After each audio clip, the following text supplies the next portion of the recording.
हळूहळू दिवस मावळायला लागतो आणि शुभ वेळ जवळ येते. पंडितजी आपली तयारी पूर्ण करतात आणि सुजयला बोलावतात. सतीशजी नवरदेव आल्यावर केले जाणारे विधी पूर्ण करतात. पंडितजी उर्वरित विधीसाठी वधूला बोलवतात. आधी रेशमाला शोधायला जातो, जेणेकरून तो तिला सांगू शकेल की पंडितजींनी वधूला आणण्यास सांगितले आहे. तो पायऱ्या चढून गेल्यावर त्याला दिसले की सेम ड्रेस घातलेल्या 5 मुली मांडवात आल्या आहेत. हे पाहून त्याच्यासह इतर सर्वांना धक्का बसतो, कारण त्यांनी सगळ्यांनी सेम दागिने, सेम ड्रेस, त्यांच्यात वेगळे काहीही दिसत नव्हते. आर्यन, हे सगळं काय होतंय? यात वहिनी कोणती आहे? जीजू, मी पण हेच माहीत करून घेण्याचा प्रयत्न करत आहे की यात नैना कोण आहे. सगळ्या एकसारख्या दिसत आहे. नैना कोण आहे हे कसे ओळखावे हे कोणाला समजत नाही. मग त्यांच्या मागून करण येतो. करण, बिग ब्रो, यातील वहिनी ओळख, तरच लग्न करता येईल, नाहीतर आज लग्नाशिवाय राहावं लागेल. सुजय, आता हे काय चाललंय यार? यापैकी माझी कोणती आहे हे मी कसे ओळखू? या सगळ्या एकसारख्या दिसत आहेत. आर्यन, बेटा, फक्त माझी बोलून वहिनी तुझी होणार नाही. त्यासाठी तुला खूप मेहनत करावी लागेल. वहिनीसारखी बायको मिळवण्यासाठी थोडी तपश्चर्याही करावी लागेल. सुजय, भाई, मी आजीवन तपश्चर्या करायला तयार आहे, पण त्याचे फळ निश्चित हवे. मी चुकीचा पर्याय निवडल्यास दुसरी संधी दिली जाणार नाही, असे येथे सांगण्यात येत आहे. करण, भाई, तुला वहिनी हवी असेल तर थोडे प्रयत्न करावे लागतील. अशीच थोडी मिळेल. तू म्हणत असशील तर मी तुला एक हिंट देऊ शकतो, पण त्यासाठीही शुल्क आकारले जाईल. सुजय, छान, आज तू अंबानी बनण्याच्या तयारीत आहेस. वहिनीचा चमचा, सारी नीती इथेच दाखव. साम दाम दंडभेद, आज तुझी चांदी आहे. चल बेटा, सांग तुला काय हवंय? कारण करण, मला माझी स्पोर्ट्स बाईक हवी आहे. आर्यन आणि जीजू, नाही सुजय, याचे डोके जरा जास्तच चालले आहे. तो अजून 18 वर्षांचा नाही आणि त्याला बाईकची गरज नाही. मी तुझे लग्न करेन, पण याचं काहीही ऐकू नकोस. करण, भाई, तू ठरव, तुला वेळ आहे. घड्याकडे बघ, फक्त 5 मिनिटे. काहीही ठरवण्याआधी तू वचन दिले आहे हे लक्षात ठेव. लग्न झाले नाही तर आर्यन भाई आणि जिजूंचं काय जाईल? जिजूला आधीच त्यांची स्पेशल 1 मिळाली आहे आणि आर्यन भाईलाही. मुस्कान फक्त तुझेच आहे. सुजय, मी तुझी गोष्ट मान्य करतो, तुला बाईक मिळेल. करण आनंदी होऊन, तू बेस्ट ब्रदर आहे सुजय भाई. आता मी तुला एक हिंट देतो. येथे उपस्थित असलेल्या सर्व नववधूंनी फक्त चुनरी सेम परिधान केली आहे, बाकीचे कपडे वेगवेगळे आहेत. आता पुढची समस्या तुझी आहे. चल, माझ्या बाईकचे पेमेंट कर. सुजय खुश झाला आणि करणच्या गालावर प्रेमाने थोपटत म्हणाला, बेटा, मी तुझ्यापेक्षा 6 वर्षांनी मोठा आहे आणि तुम्हाला ब्लॅकमेल करशील असे वाटते? मी बाईक मिळेल असे वचन दिले होते, पण केव्हा मिळेल हे वचन दिले नाही. आता प्रथम 18+ व्हा, मग आम्ही तुझ्यासाठी तुझ्या आवडती बाईक आणू. जीजू आणि आर्यन, वा माझ्या सिंहा, तू चाणक्य बुद्धीचा नक्कीच आहे. सुजय त्याच्याकडे बघून हसला. करण, भाई, ही फसवणूक आहे. सुजय, अच्छा, तर तुझे केले ते काय होतं? आता शांतपणे उभा राहा आणि मला तुझ्या वहिनीला शोधू दे. तसेही मला मुश्किलतेने एक हिंटी मिळाली आहे. असं बोलून सुजय पुढे सरकला, पण त्याचा आनंद मावळला. त्याने त्या सगळ्यांकडे बघितले. सगळ्यांनी डोक्यापासून पायापर्यंत स्वतःला चुंडीने असे झाकून घेतले होते की त्यांचा पेहराव कोणालाच दिसणार नाही. बिचारा सुजयला असे पाहून सगळे हसत होते. करण, हे घे, तुझ्या धाकट्या भावासोबत केलेल्या फसवणुकीचा हा परिणाम आहे.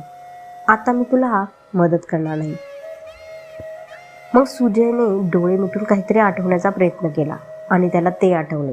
त्याने नैनाला एक ब्रेसलेट दिले आहे, जे तिने तिच्या हातात घातले होते. हे सुजयसाठी खूप उपयुक्त ठरले. तो एका बाजूने सर्वांच्या हात पाहू लागला. नैनाने स्वतःला पूर्णपणे झाकले असले तरी ब्रेसलेट त्याला दिसत होते. सुजय मुद्दाम थोडे पुढं गेला. तेव्हा नैना थोडी टेन्शनमध्ये आली. तिला वाटलं सुजयने तिला ओळखलं नाही तर काय. या बाबतीत ती इतरांपेक्षा थोडी पुढे आली. सुजयसाठी हे पुरेसे होते. त्याने लगेच तिचा हात धरला आणि डोक्यावरून दुपट्टा काढला. सगळे नुसते बघतच राहिले.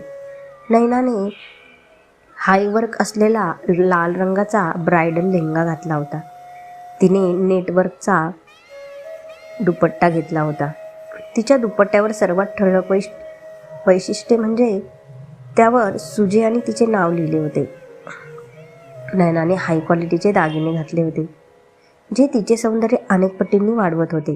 सुजेने नयनाचा हात धरून तिला मंडपमध्ये आणले, पण इतर सर्व मुली तिथेच उभ्या होत्या. म्हणून आदी म्हणाला, आता इतरांनीही आपली आपली शोधून घेऊन जावी. जिजू पुढे आले आणि कोणतेही अतिरिक्त प्रयत्न न करता हात धरला तर करण म्हणाला, जिजू तुम्ही असे कोणाचा हात धरू शकत नाही.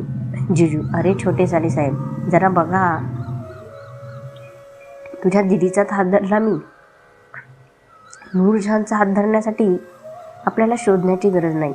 सगळ्यांना वाटले की जिजूने दुसरीचाच हात धरला आहे, पण चुनरी काढल्यावर पाहिले तर ती रेशमाच होती. सर्वजण शरदची स्तुती करू लागले.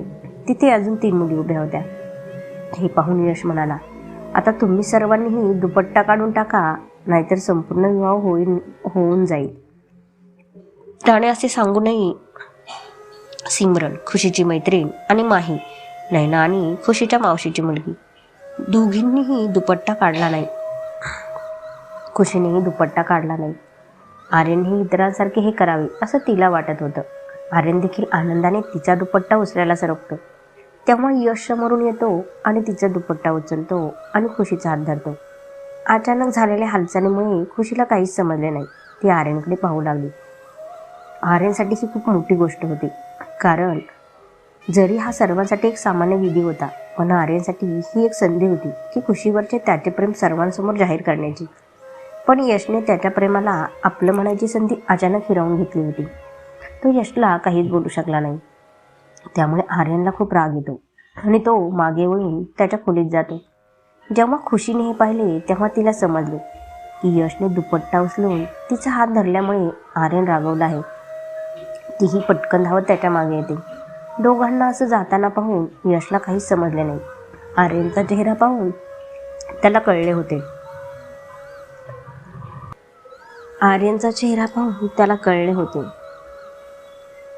की यावेळी आर्यनला खूप राग आला होता. यश जिजूला, भाई या आर्यनला काय झालं आणि खुशीजी त्याच्या मागे असे का गेली? आर्यनचा चेहरा बघून जिजूला सगळा प्रकार समजला होता. त्याला यशला थांबवायचे होते, पण सर्व काही इतके अचानक घडले की तो काहीच करू शकला नव्हता. जिजू, काही नाही, कदाचित त्याला काही ऑफिसचे काम असेल. खुशी त्याची सेक्रेटरी आहे, त्यामुळे त्याला तिची गरज भासेल. तू त्यांची काळजी करणे थांबव. आर्यनला कसे हाताळायचे हे खुशीला माहीत आहे. तू लग्नाचा आनंद घे. यशच्या डोळ्यात खुशीसाठी जिजूंनी पाहिलेली आपुलकी, यशचा झुकाव खुशीकडे होत असल्याचा तो स्पष्टपणे दावा करत होता. यशने आपले मन मोडावे असे जिजूंना वाटत नव्हते, कारण यशचा खुशीकडे कल असल्यामुळे खुशी आणि आर्यनच्या नात्यासाठी चांगलं नव्हतं. म्हणूनच त्यांना त्याला खुशी आणि आर्यनबद्दल सांगायचे होते, पण ना संधी होती ना वेळ. म्हणून त्याने संभाषण तुर्तास पुढे ढकलले. यश, हो बरोबर आहे, पण आर्यन त्याचे काम नंतरही करू शकला असता. जिजू, बेटा तू आता लग्नाचा आनंद घे. काही वेळात आर्यन येईल. असो, त्याच्या लाडक्या भावाचे लग्न आहे, त्यामुळे तो कसा मिस करेल. जिजूंनी यशला समजावून सांगितले, पण ते स्वतः मनातल्या मनात देवाला विनंती करत होते, आर्यनला जास्त राग येऊ नये, कारण त्याचा राग किती वाईट असू शकतो हे सगळ्यांनाच ठाऊक होते. त्याचा राग आणखी वाढतो जेव्हा त्याच्या कोणावर कुणी अधिकार दाखवतो. आर्यन पाय आपटत त्याच्या खोलीत आला. त्याने आपल्या खोलीचे दार सर्व शक्तींशी बंद केले. खुशी जर त्याच्याजवळ गेली असती तर ती दाराच्या मधोमध आली असती. खुशी, आर्यनजी ऐका, काय झाले तुम्हाला? आर्यन, खुशी, मला आत्ता कोणाशीही बोलायचे नाही, जा इथून. मला थोडा वेळ एकटे सोड. खुशी, प्रत्येक गोष्ट आपल्या मनाप्रमाणे होऊ शकत नाही की तुम्हाला हवं तेव्हाच बोलू आणि तुम्ही म्हणाल तेव्हा नाही. मी तुमच्यासाठी काय आहे, मानव की रोबोट? खुशीने हे बोलताच आर्यनचा राग आणखीनच वाढला. तो खुशीच्या जवळ आला आणि तिचे खांदे घट्ट धरले. मी सकाळपासून पाहतोय, तुला माझ्याशी बोलायला वेळ नाही, पण इतरांना तयार होण्याचा सल्ला द्यायला पूर्ण वेळ आहे. त्याचे स्वागत तू फुलांनी केले. जर संपूर्ण वेळ बुरखा घालून उभी होती तर आणखी थोडा वेळ पाहू शकली असती, पण नाही. तुलाही बरं वाटत असेल की 4 डोळे तुझ्याकडे पाहत आहेत. महत्त्व कोणाला आवडत नाही. प्रथम आधी आणि आता हा यश. सगळ्यांना तूच का हवी आहेस? जगात दुसरी कोणतीच उरली नाही का? जगात दुसरी कोणतीच मुलगी उरली नाही का? आणि तू पण त्याचा हात धरून उभी होती. तुला हात झटकता आला नाही. असे गप्प राहून तू त्याच्या अपेक्षा का वाढवते? एक गोष्ट नीट ऐक. तू आणि तू फक्त आर्यन सरपोतदारचे आहे. कोणी कितीही प्रयत्न केले तरी तुला मिळू शकत नाही. तुला माझ्यापासून कोणी दुसरा काय, पण तू स्वतः सुद्धा मला तुझ्यापासून वेगळे करू शकणार नाही. म्हणून जा आणि याच्या मनात वाढणारी गैरसमज दूर कर आणि मग मला तुझा चेहरा दाखव. आर्यनने आपल्या भावना खुशीकडे व्यक्त केल्या, पण मध्ये आपण काही चुकीचे शब्द उच्चारले हे तो विसरला. वरती त्याने खुशीचे खांदे इतके घट्ट धरले होते की त्याच्या बोटांचे ठसे त्यांच्यावर उठले होते. तिला असे धरून ठेवल्याने खुशीलाही वेदना होत होत्या. त्यामुळे तिच्या डोळ्यात पाणी आले. आर्यनने अश्रू पाहून तिचे खांदे सोडले आणि समोरच्या काचेवर जोरात हात आपटला. त्यामुळे काच तर फुटलीच, पण हातालाही दुखापत झाली. खुशीने त्याचा हात पाहण्याचा प्रयत्न केला तेव्हा आर्यनने हात झटकला आणि तिला निघून जाण्यास सांगितले. हे सर्व सहन न झाल्याने तिने रागाने आर्यनला भरलेल्या डोळ्यांनी बेडवर बसवले. नंतर प्रथमोपचार आणले, त्याच्या हातातील रक्त साफ केले आणि त्याच्यावर पट्टी बांधली. यावेळी खुशी पूर्णपणे शांत होती. आर्यन काहीच भाव नसलेल्या खुशीच्या चेहऱ्याकडे बघत होता. पट्टी बांधत असताना आर्यनचे लक्ष खुशीच्या खांद्यावर गेले, जिथे त्याने थोडा वेळ धरून ठेवले होते. खुशीचा संपूर्ण खांदा निळा झाला होता. आर्यनने तिला स्पर्श करण्याचा प्रयत्न केला, पण खुशीने हात झटकून दूर केला. पट्टी बांधून खुशी निघू लागली तेव्हा आर्यनने तिला थांबवण्याचा प्रयत्न केला, पण खुशी थांबली नाही. आर्यनने तिला मागून खेचलं आणि तिची कंबर आपल्या हातात घेतली आणि तिच्या खांद्यावर चेहरा घेऊन उभा राहिला. त्याने जोरात दरवाजा बंद केला. आर्यनने तिला असेच धरून ठेवल्यामुळे खुशी कमजोर व्हायला लागली होती. तरीही तिने डोळे मिटले आणि सर्व धैर्य एकवटले आणि म्हणाली, मला बाहेर जायचे आहे. दरवाजा उघडा. तिच्या डोळ्यातून अश्रू आर्यनच्या हातावर पडले. ते पाहून आर्यनने तिला घट्ट पकडले आणि म्हणाला, मी खूप बोललो, तू उत्तर का नाही दिलेस? सगळं ऐकून असं कसं चालेल? खुशी, मी उत्तर दिले नाही कारण मला तुमच्या बिना मतलब बोलण्याला उत्तर द्यायचे नाही. तिने आर्यनचा हात पकडून कंबरेभोवती घट्ट केलेला. आर्यनचे हात सोडवण्याचा प्रयत्न केला. मग आर्यनने तिचे दोन्ही हात हातात धरले आणि म्हणाला, पण मला उत्तर हवे आहे. आर्यनच्या खूप जवळ असल्यामुळे खुशीला इच्छा असूनही स्वतःवर नियंत्रण ठेवता येत नव्हते. ती म्हणाली, पण तरीही मी देणार नाही, कारण या क्षणी तुम्हाला कळत नाही की तुम्ही काय बोलत आहात. जेव्हा तुमचा राग शांत होईल आणि तुमचा मेंदू काम करू लागेल तेव्हा तुम्हाला जे काही विचारायचे आहे ते विचारा.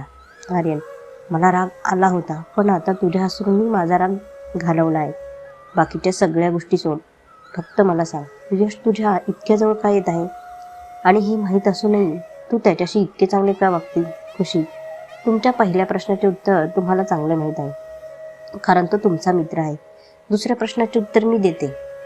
मी त्याच्याशी चांगले वागते कारण तो या घरातील कोणत्याही नात्यापूर्वी एक चांगला माणूस आहे.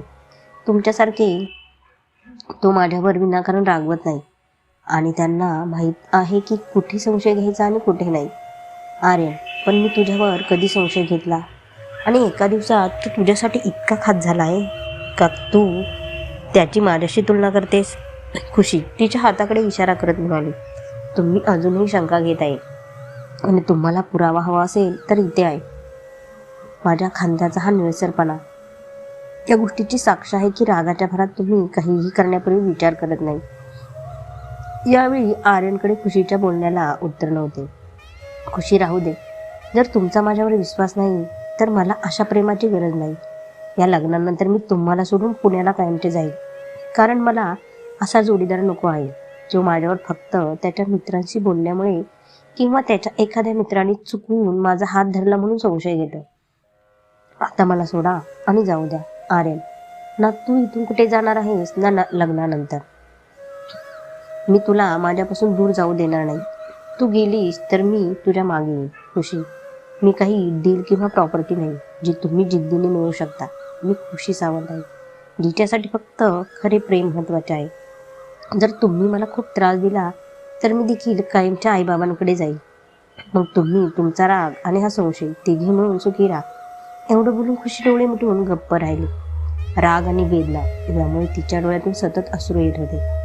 तेव्हा तिला जाणीव झाली की आर्यने तिला सोडले आहे. तिने आपले मन बळकट केले आणि निघून जाण्यासाठी एक पाऊल टाकणार होती. तिला तिच्या पायावर अश्रू पडल्याचे जाणवले. तिने डोळे उघडले तर आर्यन तिच्या पायाजवळ बसून रडत होता. आधी खुशीने काही प्रतिक्रिया दिली नाही, पण आर्यन 5 मिनिटे तसाच बसून राहिला. तेव्हा खुशीने खाली वाकून त्याला उठवले. त्याचे अश्रू तिच्या ओढणीने पुसले आणि म्हणाले, जेव्हा तुम्ही रागात काही बोलता त्याच्यानंतर तुम्हाला खूप वाईट वाटते, तर मग असे काहीतरी का बोलता? एवढा राग का येतो? तुम्हाला माहीत आहे की मी नेहमीच तुमच्यासोबत आहे, तरीही तुम्ही इतक्या छोट्या गोष्टीतून एवढा मोठा मुद्दा बनवता की ते स्वतःला आणि इतरांनाही दुखावते. तुम्हाला असे वाटते का की मी अशा मुलींपैकी एक आहे ज्यांचे प्रेम बदलत राहते? मिस्टर मॉन्स्टर सरपोतदार, मी वन मॅन वुमन आहे. माझ्या आयुष्यात फक्त तुम्हीच राहणार. तुमच्याशिवाय माझ्या हृदयात कोणीही येऊ शकत नाही. आर्यन, मला माहीत आहे, पण मला नशिबाची भीती वाटते. ते नेहमी माझ्या प्रियजनांना माझ्यापासून हिसकावून घेते. माझे प्रत्येक नाते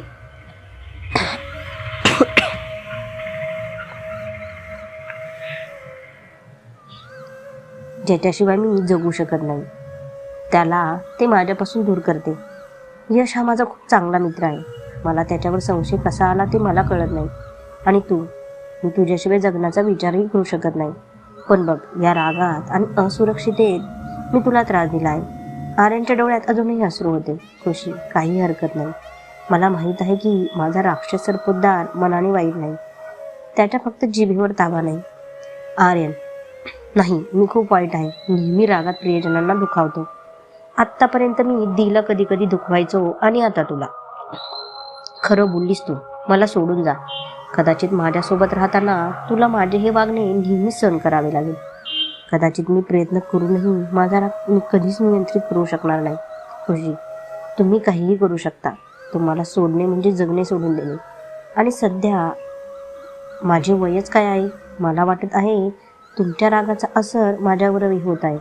आर्यन, तू हे प्रत्येक वेळी करतेस. माझ्या प्रत्येक चुकीकडे दुर्लक्ष करतेस. म्हणूनच मी तुला प्रत्येक वेळी दुखावतो. खुशी, चूप करा आता आर्यन.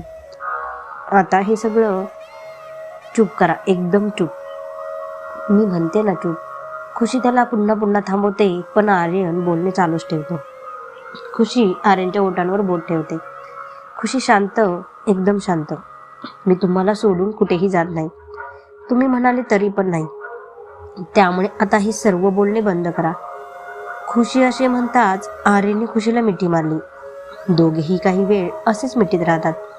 आर्यनच्या केसांना हात फिरवताना खुशी म्हणते, मला तुमच्यापेक्षा तुमचा राग जास्त आवडतो, कारण प्रत्येकाला असा पद्धतशीर जोडीदार मिळत नाही. तुमचा रागच लोकांना मला काहीही बोलू देत नाही. ते माझ्याजवळ येण्याआधीच तुमच्या रागाला घाबरतात. तिने आर्यनला परत मिठी मारली. हीच ती वेळ होती जेव्हा आर्यन स्वतःला रोखू शकला नाही. आर्यनने खुशीच्या मानेचे किस घेतले.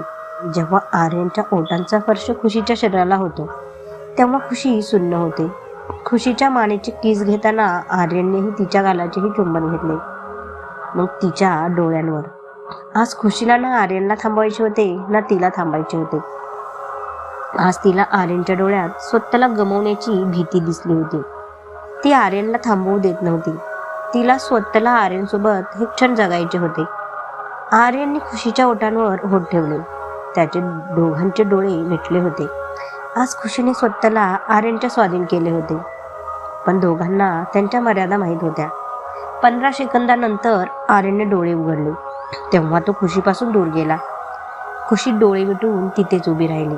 आर्यन, सॉरी खुशी, मला हे नको होतं. मला खरंच माफ कर. आर्यनच्या जवळ येऊन खुशीने तिचे होठ त्याच्या गालावर ठेवले. त्यानंतर ती दाराकडे वळली आणि म्हणाली, आता तुम्हाला खात्री आहे की मी तुम्हाला सोडून कुठेही जाणार नाही? आता खाली जाऊया.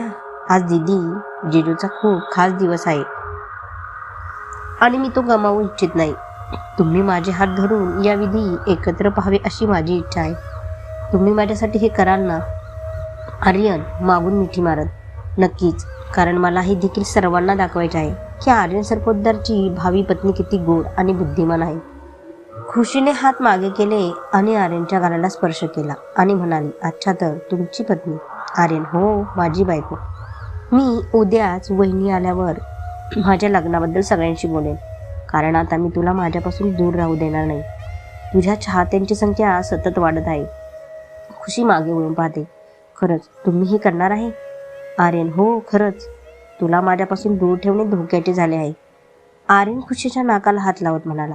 मग आर्यनला काहीतरी आठवलं. आर्यन, आई खुशी. खुशी, आर्यन, तू आज लग्नात हे घाल. मी आणले होते, पण सकाळपासून हे सर्व घडत होते म्हणून विसरलो. मी विचार केला होता आता तुझा हात धरून सर्वांच्या समोर हक्काने तुला आणीन, पण यश भाई साहेबांनी सगळा मामला खराब केला. खुशी, तुम्ही यशला विनाकारण वाईट बोलत आहात. आज जे काही घडले ते त्यांच्यामुळेच घडले, हे विसरू नका. मी तर म्हणते लग्नाबद्दल आत्ताच काही बोलायची गरज नाही. उद्या आणखी कोणी माझ्या जवळ आले तर ही घटना पुन्हा घडण्याची शक्यता आहे. आर्यने तिला त्याच्या जवळ ओढले. नाही, तू माझी बायको झाल्यावर आज मी जे केले ते मी केव्हाही करू शकतो. समजले माझी पगलेट? त्याने खुशीच्या डोक्याला त्याचे डोके लावले आणि म्हणाला, मी खाली जात आहे, तू ते घालून ये. आर्यन निघून गेल्यानंतर खुशी स्वतःला आरशात पाहते आणि काही काळापूर्वी घडलेल्या गोष्टी आठवून एकटीच लाजते. आर्यनने आणलेला लेहंगा खुशी घालते. पीच कलरचा सुंदर मोत्याचा पांढरा एम्ब्रॉयडरी केलेला लेहंगा, फुलांची बॉर्डर असलेला नेट दुपट्टा, सोबत मांगटिका, तपकिरी डोळे, मोकळे केस, डोळ्यात मस्कारा, होटांवर लाल लिपस्टिक. तसे साध्या लुकमध्ये खुशी खूप सुंदर दिसते, पण आज ती खूपच छान दिसत होती. जेव्हा खुशी तयार होऊन पायऱ्या उतरू लागते तेव्हा इच्छा नसतानाही लग्नाला उपस्थित असलेल्या प्रत्येकाच्या नजरा तिच्याकडे खेळतात.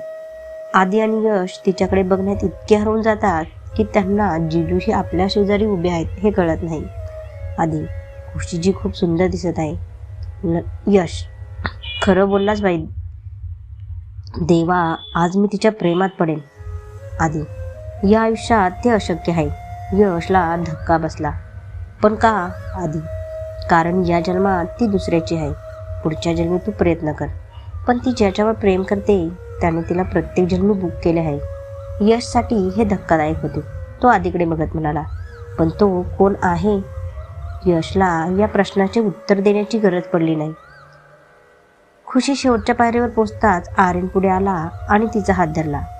जिजू आणि आदी एकत्र. ते पहा, परिपूर्ण जोडी एकमेकांसाठी आहेत हे.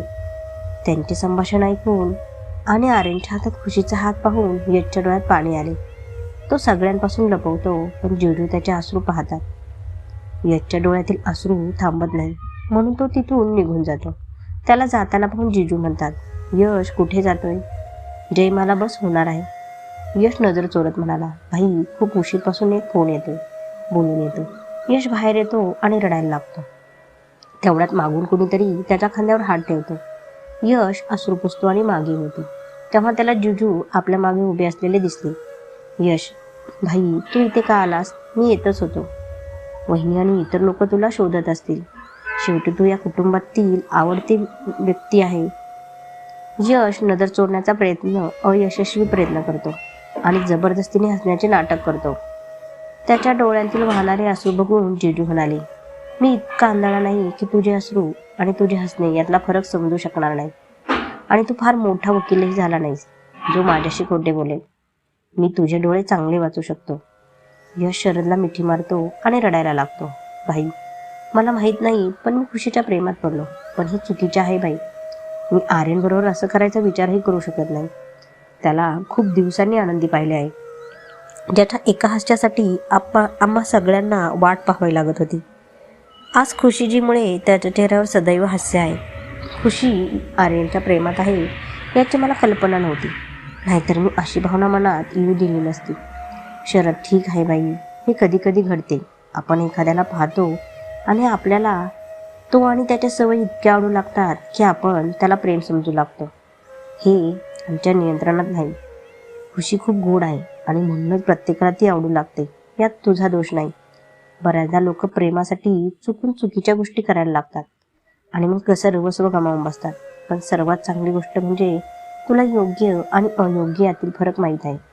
तुझ्या डोळ्यात चमक दिसली त्या क्षणापासून आम्हाला तुला हे सांगायचं होतं, कारण सत्य कळल्यावर तू सुद्धा आर्यनबरोबर तुझं नातं बिघडवशील टीनासारखं, अशी भीती वाटत होती.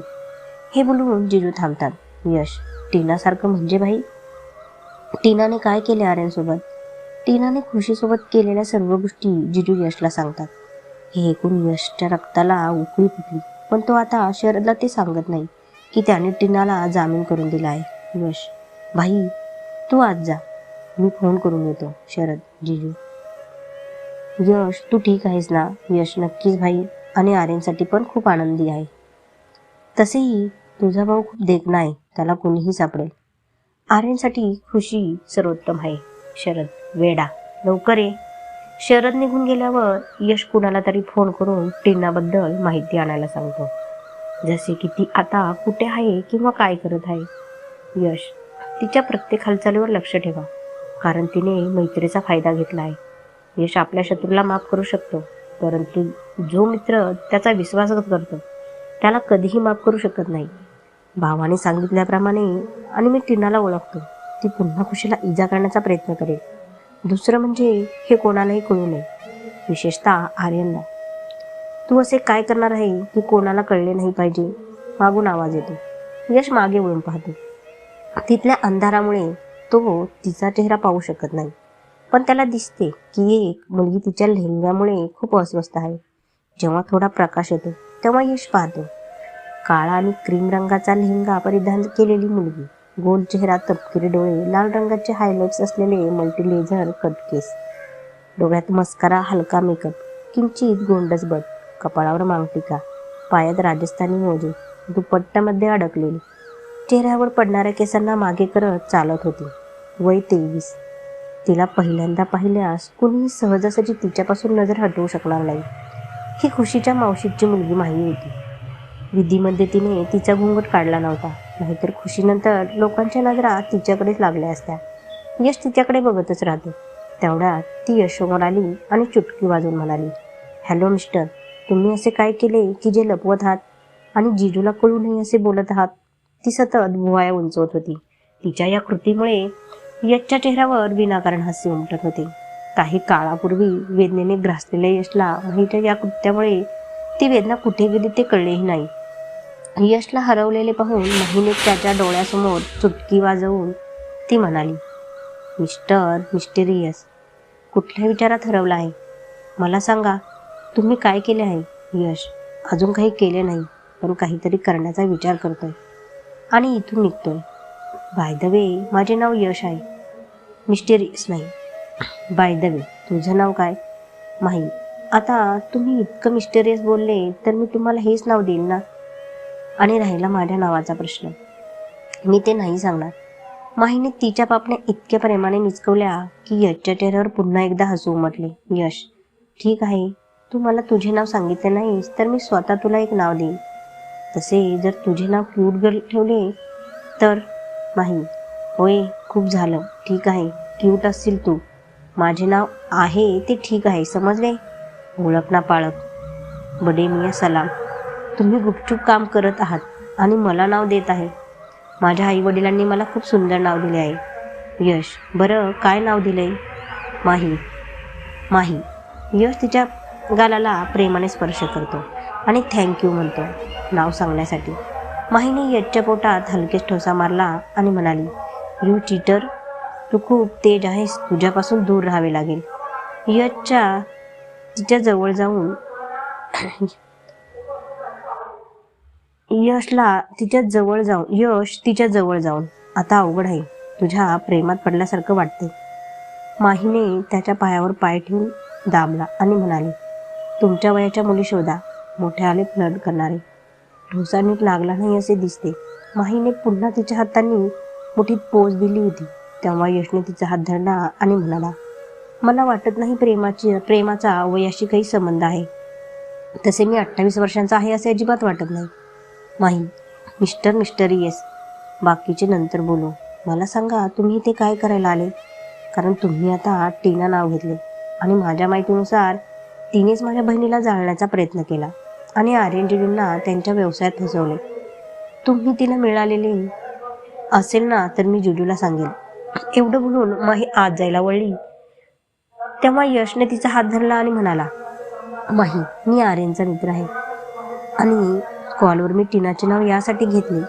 तिने आर्यन आणि खुशीबरोबर काय केले ते मला नुकतेच कळले. आता तुझा राग शांत झाला असेल तर सांगशील का तू इथे काय करत होतीस? माही तिचा दुपट्टा सांभाळत, माझा दुपट्टा सेट होत नसल्याने मी इथे आलो.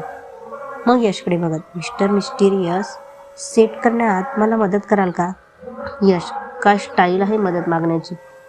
माही, चूक केली मी तुम्हाला सांगून, मी स्वतःच करेन, राहू द्या, असं म्हणत माही पुन्हा तिच्या दुपट्ट्यात अडकू लागली. यश आला आणि तिच्यासमोर उभा राहिला आणि म्हणाला, यार तुला किती राग येत आहे? तू आमची पाहुणी आहे, आम्ही तुम्हाला मदत का करणार नाही? असं म्हणत यश पुढे सरकतो आणि माहीच्या हातातून दुपट्टा घेऊन नीट करायला लागतो. दुपट्टा झाल्यानंतर यश माहीकडे पाहतो आणि म्हणतो, तुझ्यासाठी अँग्री बर्ड हे नाव चांगले आहे. माही, तुला कोणी सांगितलं नाही का तू वेडा आहेस? यश, नाही, आत्तापर्यंत सगळ्यांनी सांगितले की मी खूप देखणा आहे. माही, चूक आहे, आज पुन्हा जा आणि स्वतःला आरशात पहा. लोकांनी तुम्हाला एवढ्या उंचीवर नेऊन ठेवलं आहे, तुम्ही तुमच्या जागेवर याल. यश, यार तू एकदम वेडी आहेस, म्हणजे कुणी काहीही केले तरी ऐकतच नाही. माही, चेहरा पण काहीतरी आहे मिस्टर मिस्टिरियस. यश तिच्या बोलण्यावर पुन्हा हसू लागला. तेवढ्यात माहीला मागे काहीतरी दिसले, पण समोर यश उभा असल्याने तिला दिसत नाही. तिने यशला खाली वाकवले आणि म्हणाली, समोर खांबासारखे काय उभे आहे, समोरून बाजूला जा. एवढं उंच असायची काय गरज होती? आज यशला धक्क्यावर धक्का बसत होता. ज्या गोष्टींसाठी आजपर्यंत यशला मुलींकडून चांगले कौतुक मिळाले होते, त्याच गोष्टींसाठी माही त्याच्यावर टीका करत होती. यश, यार तू तर माझ्या इज्जतीचा कवाडा करत आहेस. माही, गप्प बस, तिकडे बघ काय आहे. यश माही पाहत होती तिकडे बघून तो म्हणाला, कुठे? माहीने यशचा हात धरला आणि तिला सावल्या दिसल्या त्या दिशेने जाऊ लागली. कथा आवडली असेल तर लाईक, शेअर, सबस्क्राईब करा. धन्यवाद.